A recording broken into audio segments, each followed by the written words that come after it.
Hello dear students. इस video में बच्चों हम एक आदर्श वीरांगना महारानी लक्ष्मीबाई की कहानी पढ़ेंगे, उनके जीवन के बारे में सुनेंगे समझेंगे। तो बच्चों, वीरांगना रानी लक्ष्मीबाई का नाम आप सबने पहले ही सुना होगा। उन्होंने बहुत ही बहादुरी से अपने अपने प्राण न्यौछावर करे अपने देश की रक्षा के लिए। तो बच्चों, ये था वीरांगना रानी लक्ष्मीबाई का जो जन्म था वो 19 नवंबर 1835 को काशी में हुआ था। पिता का नाम मोरोपंत तांबे और माता का नाम भागीरथी बाई था। लक्ष्मीबाई का जो उपनाम था मणिकर्णिका था, इसलिए वो अपने बचपन में मनुबाई के नाम से भी जानी जाती थी। लक्ष्मीबाई के पिता जो बलवंत राव के बाजीराव पेशवा की सेना में सेना नायक होने के कारण मोरोपंत पर भी पेशवा की कृपा रहने लगी। मतलब मोरोपंत पर पेशवा भी वो रहते थे, खुश रहते थे उनसे। तो सन 1838 में गंगाधर राव को झांसी का राजा बना दिया गया। वो विदुर थे और सन 1850 में मनुबाई से उनकी शादी हो गई थी। 1851 में उनको पुत्र हुआ था। तो झांसी के कोने कोने में एकदम खुशी की लहर आ गई थी। 4 महीने पश्चात ही उसके बच्चे का निधन हो गया और सारी झांसी को शोक के सागर में निमग्न हो गई। मतलब सारी झांसी में पूरा शोक पसर गया। राजा गंगाधर राव को तो इतना गहरा धक्का पहुंचा कि फिर वे ठीक ही नहीं हुए और 21 नवंबर 1853 को चल बसे। अब महाराजा का निधन महारानी के लिए बिल्कुल बहुत ज़्यादा असहनीय था, लेकिन फिर भी वो घबराई नहीं, उन्होंने अपना विवेक नहीं खोया और राजा गंगाधर राव ने अपने जीवन में ही अपने परिवार के बच्चे दामोदर राव को दत्तक पुत्र मानकर अंग्रेजी सरकार को ये सूचना दे दी थी। परंतु ईस्ट इंडिया कंपनी की सरकार ने दत्तक पुत्र को अस्वीकार कर दिया, मना कर दिया। तो 27 फरवरी 1854 को लॉर्ड डलहौजी ने गोद निषेध की नीति के अंतर्गत, गोद निषेध मतलब गोद लेना मना है की नीति बनाई थी उन्होंने, और उन्होंने उसके जो गोद लिया हुआ पुत्र था दामोदर राव को झांसी का उत्तराधिकारी होने से मानने से मना कर दिया था और झांसी को अंग्रेजी राज्य में मिलाने की घोषणा कर दी थी कि अब ये अंग्रेजों का राज्य है। तो पॉलिटिकल एजेंट की सूचना मिलते ही रानी के मुंह से ये वाक्य निकल गया कि मैं अपनी झांसी नहीं दूंगी। तो 7 मार्च 1854 को झांसी पर अंग्रेजों का अधिकार हुआ। झांसी की रानी ने पेंशन अस्वीकृत कर दी, मना कर दी और नगर के राजमहल में रहने लगी। तो यहीं से भारत की प्रथम पहली सब आज़ादी की क्रांति का बीज फूटा था। अंग्रेजों की जो राज्य लिप्सा की नीति थी उससे उत्तरी भारत के नवाब और राजे महाराजे असंतुष्ट हो गए थे और सभी में विद्रोह की आग, मतलब बदले की भावना भभक उठी थी। तो रानी लक्ष्मीबाई ने इसको अवसर, अच्छा मौका माना और क्रांति की जो ज्वालाएं उठ रही थी उनको और ज़्यादा सुलगा दिया और अंग्रेजों के विरुद्ध विद्रोह करने की योजना बना ली। अब नवाब वाजिद अली शाह की जो बेगम हजरत महल थी, अंतिम मुगल सम्राट की बेगम जीनत महल और स्वयं मुगल सम्राट बहादुर शाह, नाना साहब के वकील अजीमुल्ला, शाहगढ़ के राजा, वानपुर के राजा मर्दन सिंह और तात्या टोपे, ये सभी महारानी के काम में उनके सहयोग देने की कोशिश करने लगे।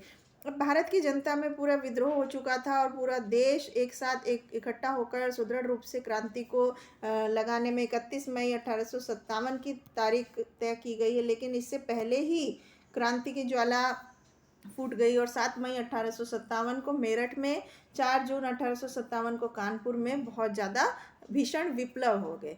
तो कानपुर तो 28 जून 1857 को पूरी तरह से आज़ाद हो गया था।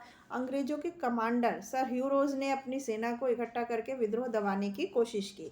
उन्होंने सागर, गढ़कोटा, शाहगढ़, मदनपुर, महखेड़ा, वानपुर और तालबेहट पर अपना अधिकार कर लिया और नृशंसतापूर्ण अत्याचार किए, बहुत ज़्यादा लोगों को प्रताड़ित किया। फिर झांसी की तरफ अपना कदम बढ़ाने लगे और अपना मोर्चा कैमासन पहाड़ी के मैदान में पूर्व और दक्षिण के बीच में लगा दिया।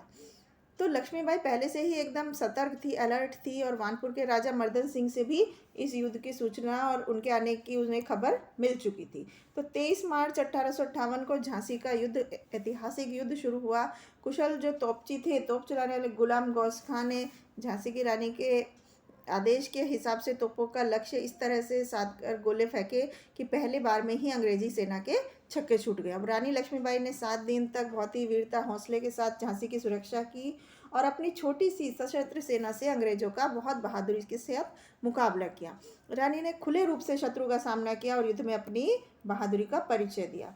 वो अकेले ही अपनी पीठ के पीछे दामोदर राव को कसकर घोड़े पर सवार होकर अंग्रेजों से युद्ध करती रही, लड़ाई करती रही और बहुत दिन तक युद्ध चलना असंभव था। सरदारों का आग्रह मानकर रानी ने कालपी प्रस्थान किया। वहाँ जानकर वो शांत नहीं बैठी और उन्होंने नाना साहब और उनके जो सेनापति थे तात्या टोपे उनसे संपर्क किया और विचार विमर्श किया। तो रानी की वीरता और साहस का लोहा अंग्रेज मान गए और लेकिन उन्होंने रानी का पीछा किया। रानी का घोड़ा बुरी तरह से घायल हो गया था और अंत में वो वीरगति को प्राप्त हो गया था, लेकिन रानी ने हिम्मत नहीं छोड़ी और अपने पूरे शौर्य का प्रदर्शन किया। कालपी में महारानी और तात्या टोपे ने एक योजना बनाई और अंत में नाना साहब, शाहगढ़ के राजा, वानपुर के राजा मर्दन सिंह और आदि सभी ने रानी का साथ दिया और रानी ने ग्वालियर पर आक्रमण किया और वहाँ के किले पर अपना अधिकार कर लिया।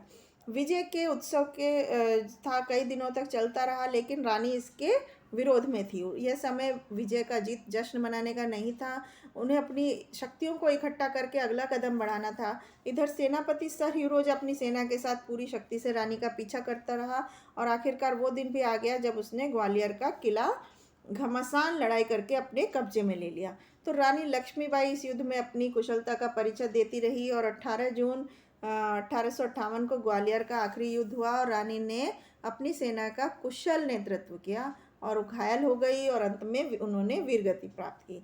ऐसी महान भारत को गौरवान्वित करने वाली झांसी की रानी वीरांगना लक्ष्मीबाई वास्तव अर्थ में आदर्श वीरांगना थी। लोगों के लिए एक उदाहरण थी कि किस तरह के औरतें वीरांगनाएं थी हमारे इतिहास में। तो आशा है आपको ये सब कहानी रानी लक्ष्मीबाई की, वीरांगना लक्ष्मीबाई की कहानी समझ में आई होगी। आपने इससे बहुत कुछ समझा होगा कि किस तरह से लक्ष्मीबाई कितनी बहादुर थी, कितनी प्रतिकूल परिस्थितियां होने के बाद भी उन्होंने अपना हौसला नहीं छोड़ा और कुशल नेतृत्व किया और अपनी झांसी को बचाने के लिए अंतिम सांस तक उन्होंने लड़ाई की। आशा है आपको समझ में आया होगा। Thank you.